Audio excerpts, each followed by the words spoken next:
नालंदा प्राचीन भारत में उच्च शिक्षा का सर्वाधिक महत्वपूर्ण और विख्यात केंद्र था। वर्तमान बिहार राज्य में पटना से 88.5 किलोमीटर दक्षिण पूर्व और राजगीर से 11.5 किलोमीटर उत्तर में एक गांव के पास के भग्नावशेष इसके प्राचीन वैभव का बहुत कुछ अंदाजा करा देते हैं।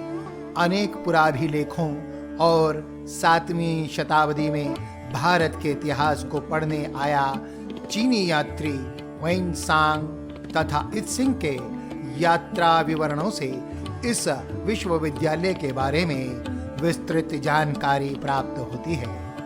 यहाँ 10,000 छात्रों को पढ़ाने के लिए 2,000 शिक्षक थे। प्रसिद्ध चीनी यात्री ह्वेनसांग ने 7वीं शताब्दी में यहाँ जीवन का महत्वपूर्ण 1 वर्ष एक विद्यार्थी और एक शिक्षक के रूप में व्यतीत किया था। स्थापना व संरक्षण। इस विश्वविद्यालय की स्थापना का श्रेय गुप्त शासक कुमार गुप्त प्रथम 450 ईस्वी से 470 को प्राप्त है। इस विश्वविद्यालय को हेमंत कुमार गुप्त के उत्तराधिकारियों का पूरा सहयोग मिला। गुप्त वंश के पतन के बाद भी आने वाले सभी शासक वंशों ने इसकी समृद्धि में अपना योगदान जारी रखा।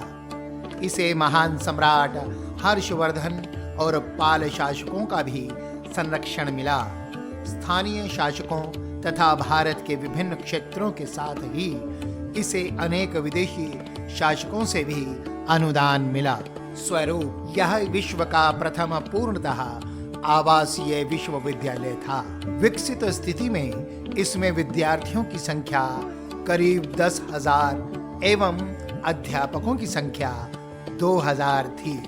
7वीं शती में जब ह्वेनसांग आया था उस समय 10,000 विद्यार्थी और 1,510 आचार्य नालंदा विश्वविद्यालय में थे। इस विश्वविद्यालय में भारत के विभिन्न क्षेत्रों से ही नहीं बल्कि कोरिया, जापान, चीन, तिब्बत, इंडोनेशिया, फारस तथा तुर्की से भी विद्यार्थी शिक्षा ग्रहण करने आते थे। नालंदा की विशिष्ट शिक्षा प्राप्त स्नातक बाहर जाकर बौद्ध धर्म का प्रचार करते थे। इस विश्वविद्यालय को 9वीं शताब्दी से 12वीं शताब्दी तक अंतरराष्ट्रीय ख्याति प्राप्त थी। परिसर। अत्यंत सुनियोजित ढंग से और विस्तृत क्षेत्र में बना हुआ यह विश्वविद्यालय स्थापत्य कला का अद्भुत नमूना था। इसका पूरा परिसर एक विशाल दीवार से घिरा हुआ था जिसमें प्रवेश के लिए एक मुख्य द्वार था। उत्तर से दक्षिण की ओर मठों की कतार थी और उनके सामने अनेक भव्य स्तूप और मंदिर थे। मंदिरों में बुद्ध भगवान की सुंदर मूर्तियां स्थापित थीं। केंद्रीय विद्यालय में 7 बड़े कक्ष थे और इसके अलावा 300 अन्य कमरे थे। इनमें व्याख्यान हुआ करते थे। अभी तक खुदाई में 13 मठ मिले हैं। वैसे इससे भी अधिक मठों के होने की संभावना है। मठ एक से अधिक मंजिल के होते थे। कमरे में सोने के लिए पत्थर की चौकी होती थी। दीपक, पुस्तक इत्यादि रखने के लिए आले बने हुए थे। प्रत्येक मठ के आंगन में एक कुआं बना था। 8 विशाल भवन, 10 मंदिर, अनेक प्रार्थना कक्ष तथा अध्ययन कक्ष के अलावा इस परिसर में सुंदर बगीचे तथा झीलें भी थी। प्रबंधन। समस्त विश्वविद्यालय का प्रबंध कुलपति या प्रमुख आचार्य करते थे जो भिक्षुओं द्वारा निर्वाचित होते थे। कुलपति 2 परामर्शदात्री समितियों के परामर्श से सारा प्रबंध करते थे। प्रथम समिति शिक्षा तथा पाठ्यक्रम संबंधी कार्य देखती थी और द्वितीय समिति सारे विश्वविद्यालय की आर्थिक व्यवस्था तथा प्रशासन की देखभाल करती थी।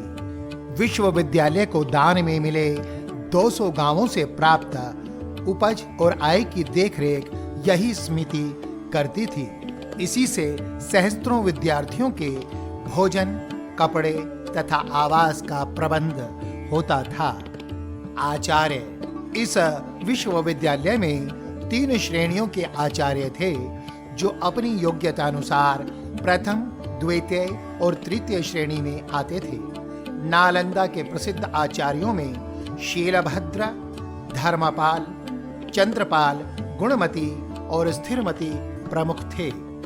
7वीं सदी में हुएनसांग के समय इस विश्वविद्यालय के प्रमुख शीलभद्र थे, जो एक महान आचार्य, शिक्षक और विद्वान थे। प्रवेश के नियम।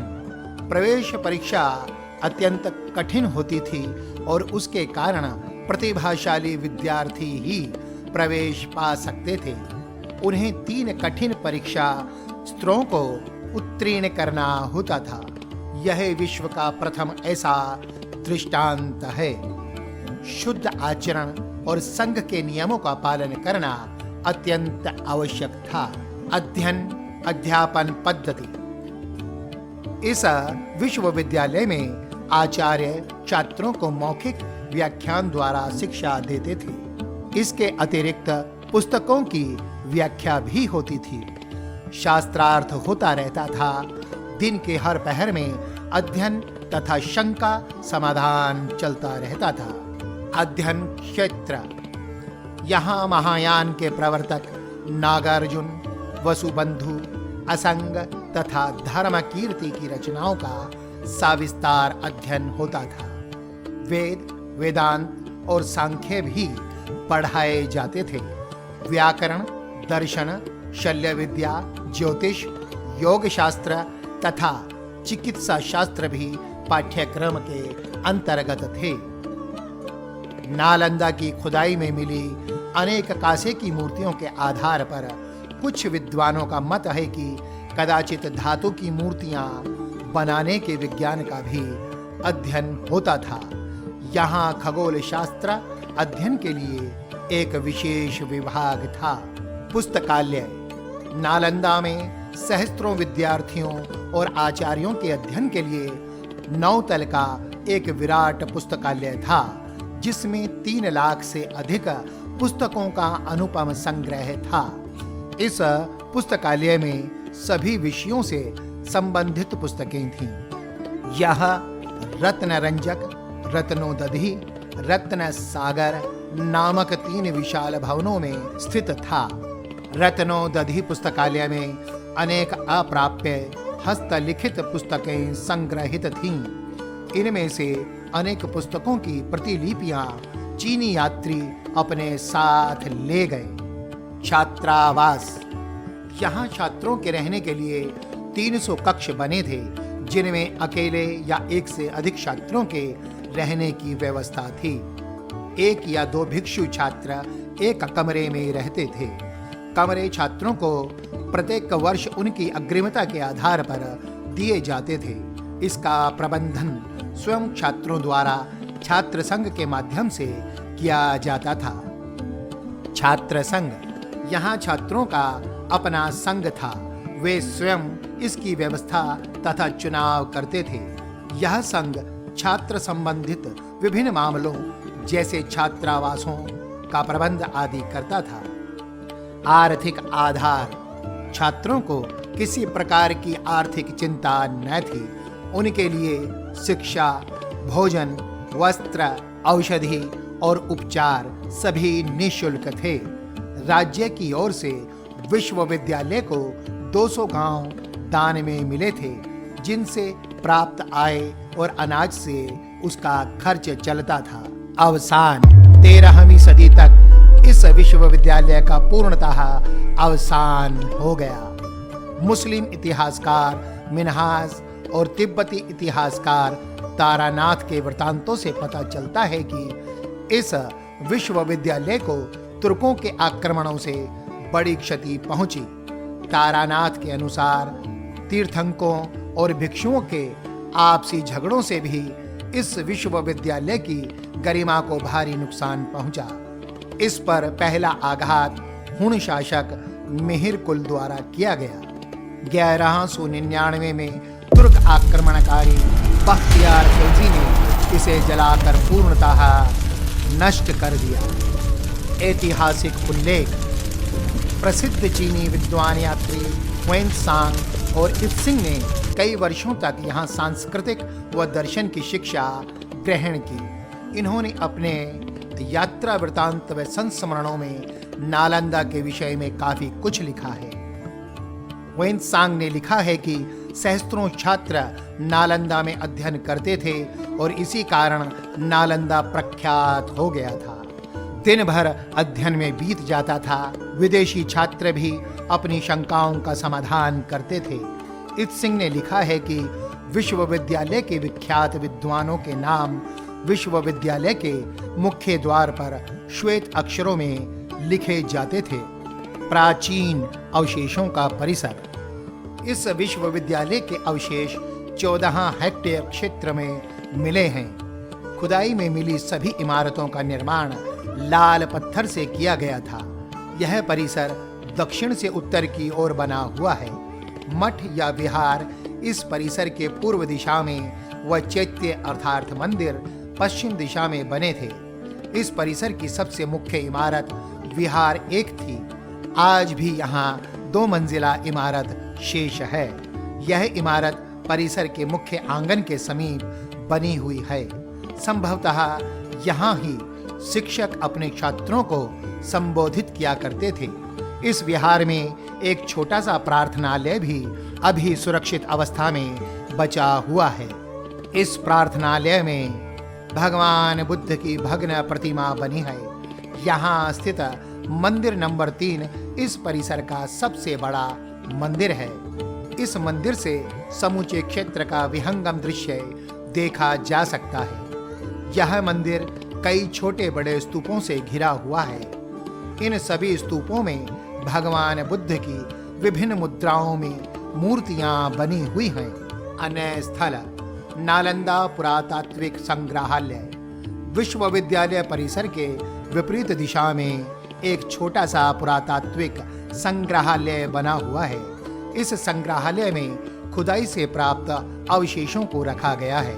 इसमें भगवान बुद्ध की विभिन्न प्रकार की मूर्तियों का अच्छा संग्रह है। इनके साथ ही बुद्ध की टेराकोटा मूर्तियां और प्रथम शताब्दी के 2 मर्तबान भी इस संग्रहालय में रखे हुए हैं। इसके अलावा इस संग्रहालय में तांबे की प्लेट, पत्थर पर खुदे अभिलेख, सिक्के, बर्तन तथा 12वीं सदी के चावल के जले हुए दाने भी रखे हुए हैं। नव नालंदा महाविहार: यह एक शिक्षण संस्थान है। इसमें पाली साहित्य तथा बौद्ध धर्म की पढ़ाई तथा शोध होती है। यह एक नया स्थापित संस्थान है। इसमें दूसरे देशों के छात्र भी पढ़ाई के लिए यहाँ आते हैं। ह्वेनत्सांग मेमोरियल हॉल: यह एक नवनिर्मित भवन है। यह भवन चीन के महान तीर्थयात्री ह्वेनत्सांग के स्मृति में बनवाया गया है। इसमें ह्वेनत्सांग से संबंधित वस्तुएं तथा उनकी मूर्ति देखी जा सकती है। बड़गांव सिलाव राजगीर: बड़गांव नालंदा का निकटतम गांव है। यहाँ एक सरोवर और प्राचीन सूर्य मंदिर है। यह स्थान छठ के लिए प्रसिद्ध है। नालंदा से थोड़ी दूर पर सिलाव स्थित है, जो स्वादिष्ट मिठाई खाजा के लिए प्रसिद्ध है। इनके पास ही राजगृह है। पुनर्जीवन प्रयास: नालंदा शिक्षा और ज्ञान विज्ञान का प्राचीनतम केंद्र रहा है तथा कभी महान विश्वविद्यालय रहे।